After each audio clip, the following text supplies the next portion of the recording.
Pirmkārt, mēs aicinām uz to, ka tehnoloģijas ļoti svarīgas, jo tehnoloģijas tās, kas nodrošina mums labklājību. Ne politiķi, ne reliģija.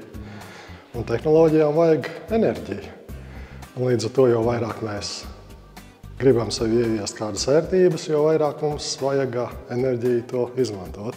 Ja to enerģiju iegūst zaļā veidā, piemēram, mēs pastāvam par kodola enerģiju, kas ir 2 miljonus reižu koncentrētāk nekā, piemēram, enerģija oglēs vai naftā, tad resursus mums vajag maz, bet mēs tāpat varam dzīvot pietiekami industrializēt, pietiekami ērti un pietiekami labi.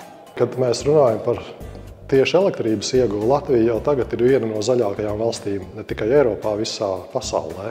Pateicoties mūsu likteņu upei Daugavai, mums priekš salīdzinoši mazas valsts ir salīdzinoši lieli ūdens resursi ar Daugavas ūdeni. Un biedrībai galvenā doma ir kā reiz izglītot cilvēkus par to, kas ir svarīgi.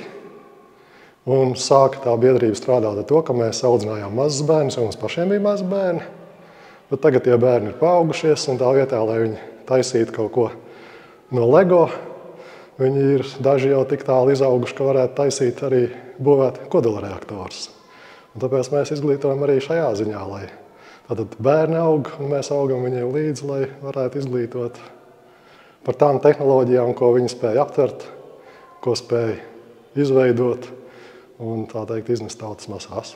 Tas ir ļoti svarīgi, ka mums nevajag atteikties, mums nevajag iet atpakaļ viduslaikos, jo, piemēram, tagad ļoti daudz aizraujās ar vēju, un pirms pāris gadiem pilnīgi noteikti bija doma, ka par saules un vējas enerģiju stāstīja tikai visu labo, un par kodola enerģiju tikai visu slikto. Piemēram, tur piesauc Černobiļu un Fukushimu un tam līdzīgi. Bet tagad cilvēki ir izglītoti un saprot, kad ir laiks, kad vējš nepūš, kad saule nespīd.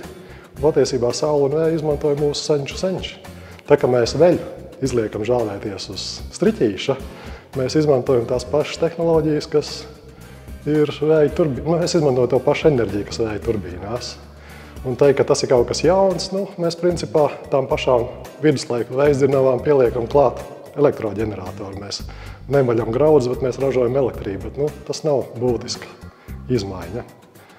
Un tad jau brīdī, kad cilvēki izmantoja vēju un sauli, viņi nevarēja atļauties ne tādas sēkas, ne tādas pilsētas, ne tādu dzīvesveidu.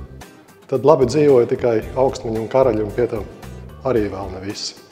Bet tagad mums ir daba mums piedāvā iespējas, tehnoloģijas mums ir zināmas, bet cilvēki baidās. Un, manuprāt, cilvēki baidās galvenokārt tāpēc, ka mūsu paudze ir uzaugusi augstā kara laikos, un ka cilvēkiem no mazotnes iepotēja, ka nav atšķirības starp kodolbumbu un kodolreaktoru.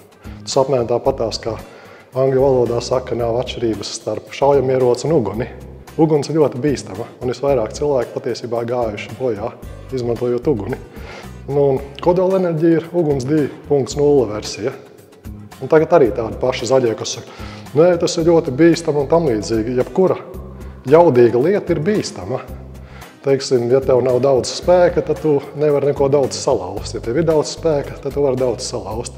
Un arī šeit tās konferences pamatbūtība ir tāda, ka Latvijā cilvēki zināšanas ir pazaudējuši, jo mums bija kodola reaktors Salaspilī, un mums bija kodola inženieri un radiācijas speciālisti.